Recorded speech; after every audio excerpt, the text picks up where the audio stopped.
Celtic world has more than its share of the supernatural, legends, and myth, which sometimes cross the line into reality. I tell those tales here on Dark Celtic History.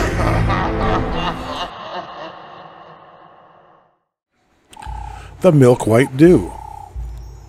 There was once a kindly man who worked hard in his fields to support two small children. He had a son named Curlylocks and a daughter named Golden Tresses. But alas, his wife had died, and it was hard on him. He felt bad about having to be out in the field all day and leaving his children alone. He was afraid some sort of evil might befall them, and with no one there to look after them, so on an ill-fated day, he married again. I say ill because his wife was a most deceitful woman, who really hated children, but hid this fact in order to have a man take care of her. This was very much a marriage of convenience, and the love that she pretended to show while the man is around. Over time, her bad temper and hateful nature revealed itself, and the man regretted his decisions and wished he had just let well enough alone. One day the man caught a hare in his snare, and brought it home for his wife to make a fine stew. Even though the woman was cruel and bad-tempered, she was a wonderful cook, and made the hare into a pot of delicious soup. But she was greedy and a glutton. She tasted the soup, and it was so good that before long, she had eaten almost all of it. She knew how her husband looked forward to his dinner after working hard in the field all day, especially this dinner being his favorite. The wicked woman fretted over what she should do. How would she get out of this predicament she had gotten herself into? Looking out the window, she saw Curlylocks playing in the sun, and Golden Tresses was off milking the cows and should have been watching the young boy. An evil flash sparked within her mind, and she called the boy inside. Once inside, she wasted no time, struck the boy on the head, stripped off his clothes, cleaned them up, and made soup of the young boy for his father's dinner. Later, when they all gathered for dinner that evening, even though his favorite soup was served up for him, the man first noticed that Curlylocks was not there. He asked, "Where's Curlylocks?" But the evil, wicked woman placed the blame for the missing boy on Golden Tresses, who was supposed to be watching him. Feeling a sense of responsibility and fearing something was wrong, Golden Tress offered to go look for him, but the woman demanded that she stay and eat. The man reluctantly agreed, and they sat down to eat. The soup was good, as he had hoped, but as he ate, he worried about the whereabouts of his playful Curlylocks. As he ate more and more, even getting a second helping, the wicked woman grew an evil smile on her wicked face. Then the man pulled up in a spoon a bone. Before he picked the bone out of the spoon, an eerie thought came to his mind. "Is this Curlylocks' foot?" he cried in horror. The evil woman laughed out loud, pretending to be very amused. But Golden Tresses pulled a bone from her soup as well. It looked like a little hand. "Is this Curlylocks' hand?" she said. Again the woman laughed. "Do you not know the look of a feet of a hare? When have either of you cooked such a wonderful soup?" she exclaimed.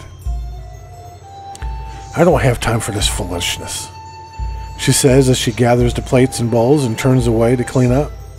The poor man did not say any more. He felt bad to be the accuser with no proof, and his son just being the kind of boy who would run off and lose track of time. Now he picked himself up, feeling foolish for his accusations, and went back to work.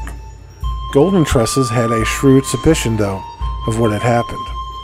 So she gathered up all the bones before she could throw them away to the dogs, and ran out of the house and into the woods. She carried the bones to a special place, where her real mother had told her was a magical place, near a white rose bush beneath a flat stone.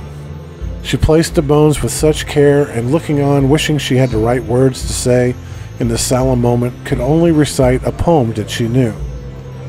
Grew, grew to a milk-white dew, it took its wings, and away it flew. And all of a sudden a white dove, called a dew, landed upon the stone, and flew off towards some women washing clothes in the stream. It landed upon a rock just as she began to think it was just a coincidence. The milk-white dew began to sing. Pew, pew, my mimmy me slew, my daddy me chew, my sister gathered me banes, and put them between two milk-white stains. And I grew and grew to a milk-white dew, and I took to my wings, and away I flew. The two women looked on with astonishment. It's not every day you see a bird sing like that. It was obvious this would not be a normal bird. One of the women asked the dew to sing his song again, and if he did, she would give all the wonderful clothes she was washing. So he did. The bird asked Golden Tresses to carry the clothes as he flew off and landed on a windowsill of a rich man counting his silver. The milk-white dew sang his song again, and the man was astonished. Stop counting his silver. If you sing that song again, I will give you all the silver, which was a lot. So the milk-white dew sang his song again. The man gave him 2 large bags of silver, which the dew dropped down to Golden Tresses on the ground below. Then the milk-white dew flew off. Golden Tresses followed as he flew to the mill, where he landed in front of the mill workers and sang his song. The workers stopped what they were doing and, astonished, listened to the beautiful and horrific song of this beautiful white dew. They asked him if he sings that again, they will give him the millstone, which at the time was a very prized possession. So he did, and he flew off with the millstone in his claws, which astonished everyone that such a small little bird could carry such a heavy load. Golden Tresses ran home with the fine clothes and bags of silver, arriving there fast before the dew, with its heavy load, of course. She called out to her father, who came out to see what his daughter was up to. He rushed to her as she began to tell her tale. Then, as the wicked, evil woman finally came out of the house to see what was going on, complaining the entire way, the milk-white dew dropped the millstone upon her head and killed her. The dew flew over and landed upon the man's shoulder, rubbed its head to its cheek, and flew off, knowing it had made them rich for life, and rid them of the cruel stepmother, and they lived in peace for the remainder of their days.